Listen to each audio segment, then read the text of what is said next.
wasn't a microphone; it was just my phone. But it's still worth listening to. So I'm gonna play some of our stuff, Cruise Control, then Stone the Thrones, and then we'll get into the interview. So yeah, I'll catch you later.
All right, what's up, everybody? Welcome back to Midwest Rest. I'm here with my great friends, Stone the Thrones. Oh, here, hold on. What's up, everybody? How you guys doing today? Awkward as hell. Tired. Nobody wants to say anything. Kind of tired today. Do we get to make noises? Make us do whatever you want, dude. That was a noise, Chris wasn't is it? the sound effect king. Do it, dude. Show me a little bit right now. I am not. He will start talking shit. He's on mic. It's just I a know fact. this. Good, dude. I will hope happen. so. I hope we can catch a little bit of that. Oh. So if you guys don't know these guys, they're from Kearney, Nebraska, and they're a killer group. I don't even know, like, really what genre to, like, describe them as. Kind of proggy, just, I don't know. They're kind of everywhere, and they do everything really great. They play a lot of different genres, and it's a great sound.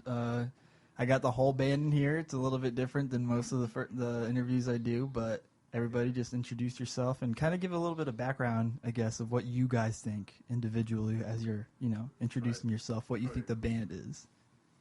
First, ha! Yeah. Probably, Chris would probably be the best at it. Probably starting it.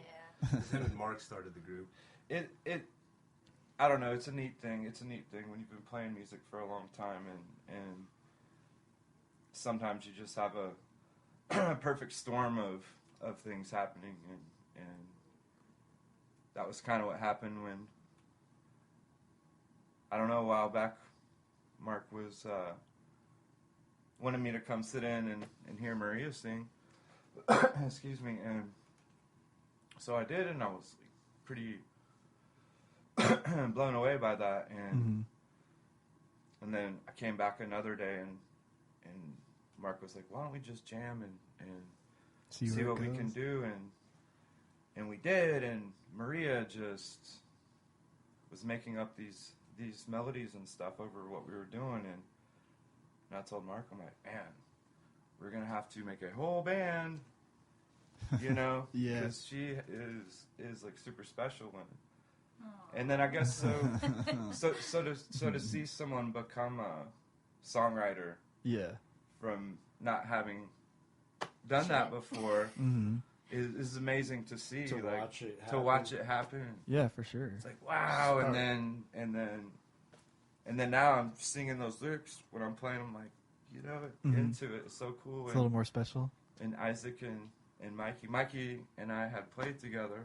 Yeah, a couple of years ago, I was invited over to Chris's house by Isaac, and we jammed there, and they were recording the whole thing when I walked in, so they just handed me a bass, and we just started jamming. For it. Nice. But that was years before I even met Chris when we started this band. Yeah, and so for you people that don't know, that was Christopher Lee that was giving the background there. Oh, man. Well, and I still didn't realize it after we met Mikey, and Isaac was like, "You've already played with Mikey." And I'm like, And he's like, "Yes, dude, we recorded it." I'm like, "Oh, yeah, I just played with him." And Isaac and I had been playing a lot together, just making noise, and Mark too, and Isaac was actually a part of my thesis at Hastings College with the music. When I hung on my paintings and stuff, Isaac interpreted it while it was happening with his guitar. That's so cool. I didn't know that. What Yeah. the heck? Chapel Perilous. Yeah, Chapel Perilous. Subject matter was. And it's funny because that was like one of the main pieces of the thesis, and no one came to it. Oh, Like, man. nobody was there, and it was just us and Maggie. Anyway, so Isaac and I had played a lot, and playing with Isaac, it's like, okay, I need to go learn a little bit more stuff. I mean, yeah, I feel that. Isaac's amazing. But it's just good, and I'm speaking too much, but for me being a little bit older, playing with these guys, it's just like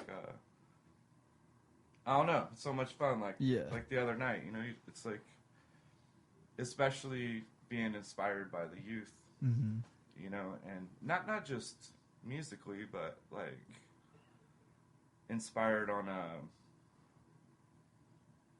deeper level. Yeah. You know? Mm-hmm. Yeah, because that's a cool thing about your band is you guys kind of cross generations and stuff. It's pretty sweet. A little little bit. Yeah. Yeah. Everybody kind of brings, well, because you guys are kind of into the same stuff, but everybody kind of interprets it kind of differently. See, these old guys, they've listened to a lot more music than the rest of us. Yeah. Yeah. They have, like, the experience that the rest of us, we'd just be, a little bit more lost with that. By the way, my name is Isaac. They gave me an introduction already. I play guitar. Yeah, Isaac was the first episode, actually, from Midwest this Rest. is my second time on Luis's podcast. Oh, yeah. We've upgraded the room a little bit. We've Yeah. got sound dampening technology on the walls. Try and, make it a little nicer. That's cool. Looks good. We got boom mics. Nice. This is crazy. So, yeah, Isaac, what do you think? What do you think the band is? What is the genre for you? I don't know. I saw a post on the internet that said female fronted is not a genre, and so What? I agree with that. And so Okay. I'm trying to not say that when I say the genre. Mhm. So with that in mind, Well, how do you describe the sound, I guess? well, it's like I guess I hadn't thought of prog before. I like that. Now that you mention it, I might try to call it You that. never thought of prog, really? No, I never really thought That's of it as interesting. prog. I always thought of it as like female-fronted hard rock. But then I saw that post about how female-fronted is not. You shouldn't think of that as the genre of the music. So now I'm left with just hard rock. But now that you say prog, I'm going to say male-fronted. it's hard prog. That's what it is. It's not male-fronted hard rock. No, No. it's not. Yeah. So that's just kind of. I see what they're saying that. Like there's more. It's like shouldn't break down that way. Mhm.